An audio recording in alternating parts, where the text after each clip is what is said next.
welcome. You're watching Head to Head. I'm Antonina Antosha with UATV. This week marks the 4th anniversary since the Normandy format has been established. On June 6, 2014, the leaders of France, Germany, Russia and Ukraine have first met to discuss the unfolding conflict in eastern Ukraine. Since then, a number of meetings in this format have been held between the foreign ministers of the participant countries. Next meeting is fast approaching. It is scheduled for June 11th in Berlin. So how effective have these meetings proven to be, and will these negotiations be fruitful enough to guarantee a peaceful resolution of the hostilities in Donbass? To talk more about this, we're joined in the studio today by Maria Zolkina. She's a political analyst at Democracy Initiatives Foundation.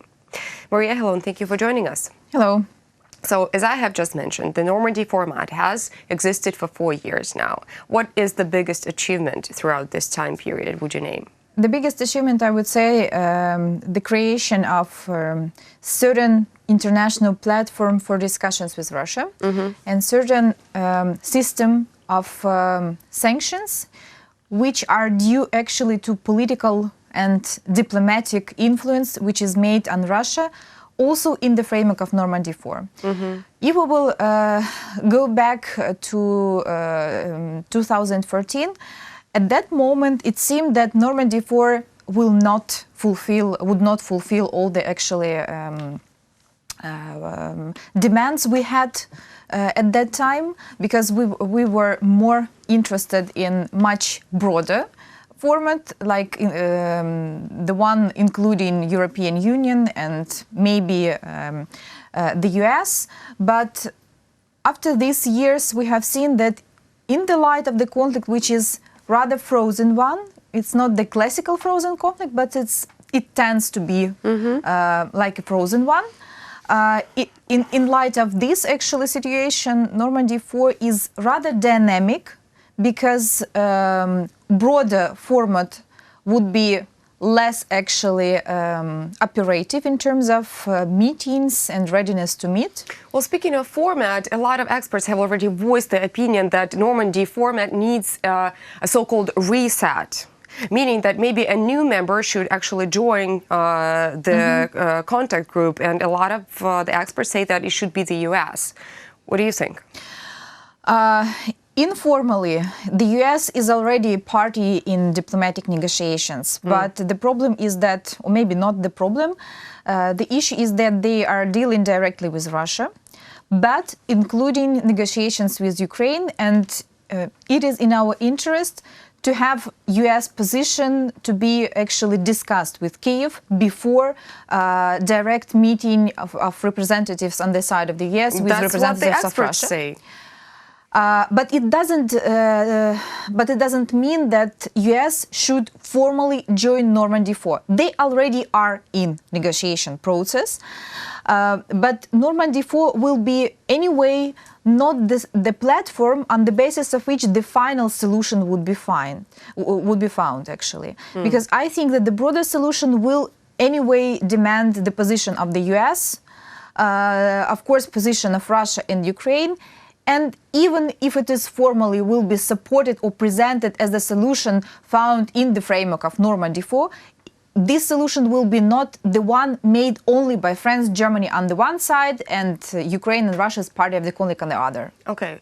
The frequency of the meetings organized by the Normandy format has somewhat decreased. I mean, we have a new meeting scheduled for June 11th in Berlin, but the previous one was way back in 2016.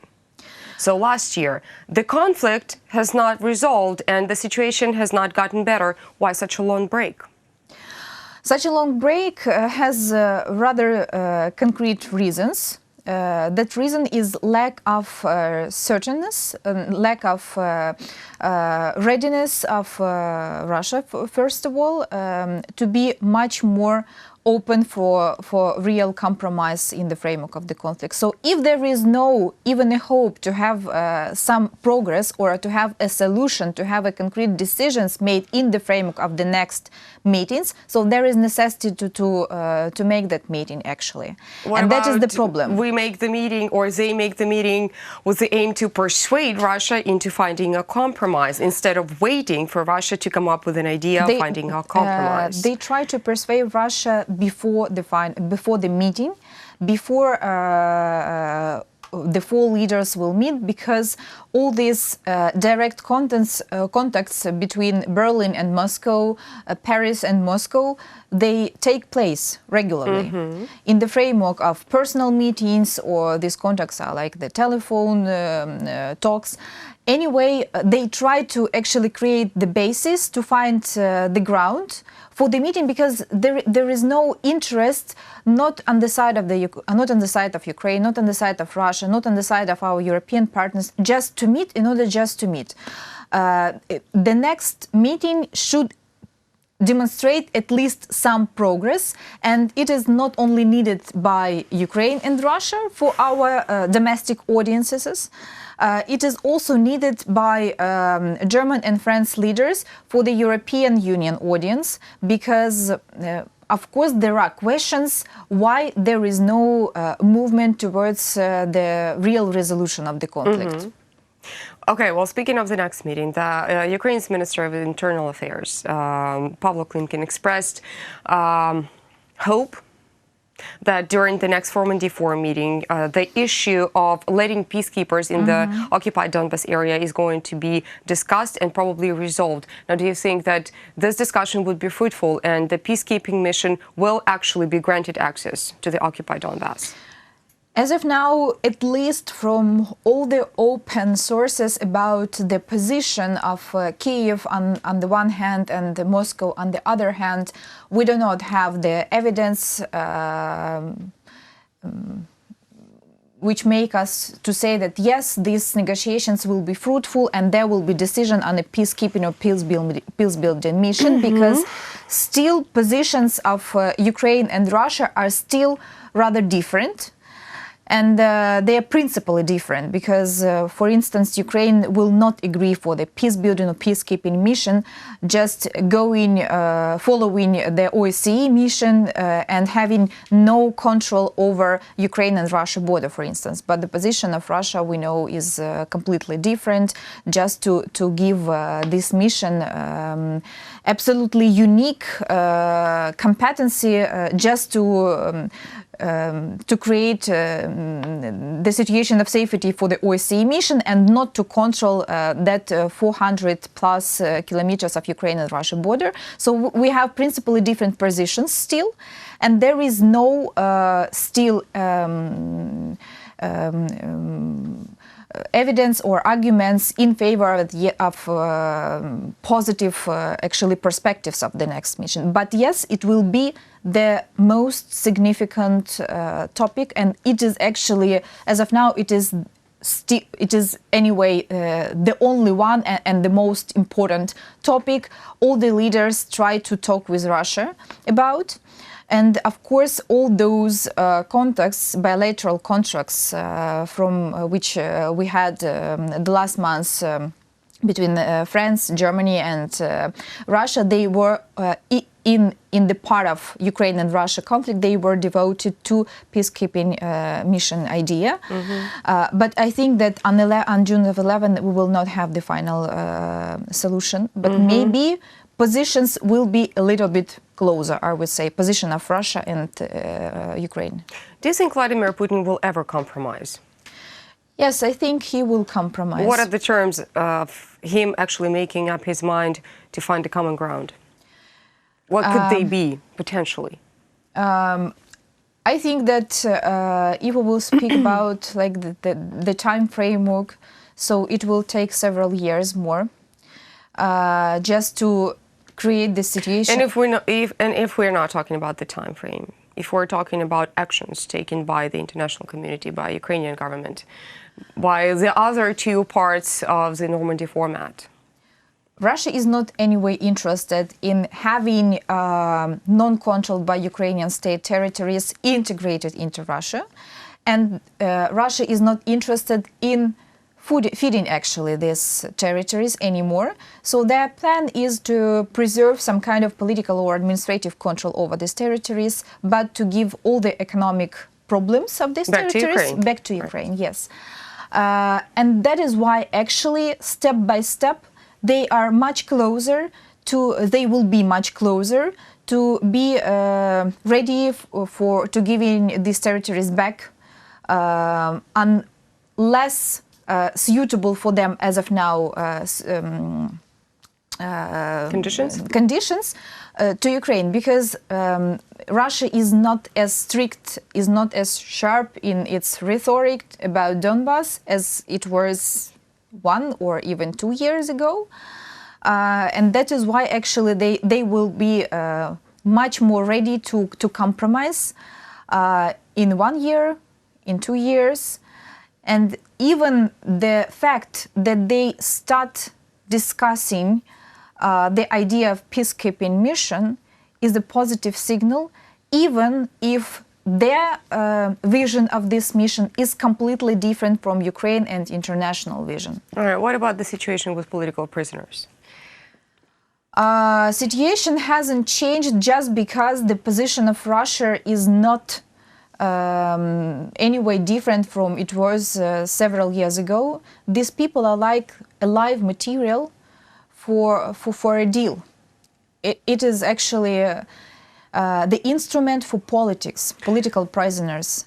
Russia just tried to sell them politically, unfortunately, to sell them for any other compromises which are not directly connected or linked to the political prisoners. So they try make Ukraine much more ready for political compromises by actually bargaining with this argument that we have your people struggling and in our prisons. It's not like Ukraine doesn't have any political prisoners who are Russian citizens. It's just that the hype in the media is not as high about it. I mean, they don't go on hunger strikes, unlike Ukrainians. Yes, of course, and even it's a problem even because not all the people, for instance, some of them who are in the lists of so-called DPR and LPR, lists of people who should be, in opinion of these self-proclaimed populist leaders, people who should be actually returned to these republics in the framework of these changes. So some of these people do not want actually to go back either to Russia or to DPR, LPR. And that is the problem because Ukrainians in Russian prisons, they are really political figures because they actually defend their right to be, their right for freedom of speech, for a fair justice. Even if they actually do not have any international support, because honestly speaking, it's a pity that, for instance, Kolchenko or Sentsov, even now, do not have such a support of international community as we had, for instance, in the time of Savchenko case, for example. Well, because Savchenko case was huge and was taken to the media right the very second it happened. And with Sentsov, it was kind of different. But I would say that Savchenko case became such a popular one, if we can call it the popular one, or well-known one, exactly because of the media politics or media position about it. Not only by Ukrainian one, but mainly by the way Russian media, which actually highlighted this case very broadly. And we do not have such actually interest on the side of, for instance, international media to other political prisoners' cases. So it's a problem also of the informational support of this issue. Because yes, on the international platforms like OSCE or the Council of Europe, the delegation of Ukraine regularly insists on the issue that this is the priority one in the framework of Minsk format, for instance. It's a priority issue to talk in order to have some progress in this process of changes of political prisoners or any other captives.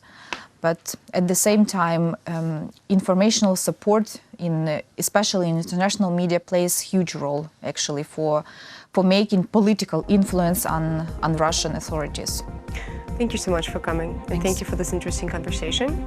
That was Maria Zolkina. She's a political analyst at Democracy Initiatives Foundation. Thank you for staying with us. Stay tuned with UATV for the rest.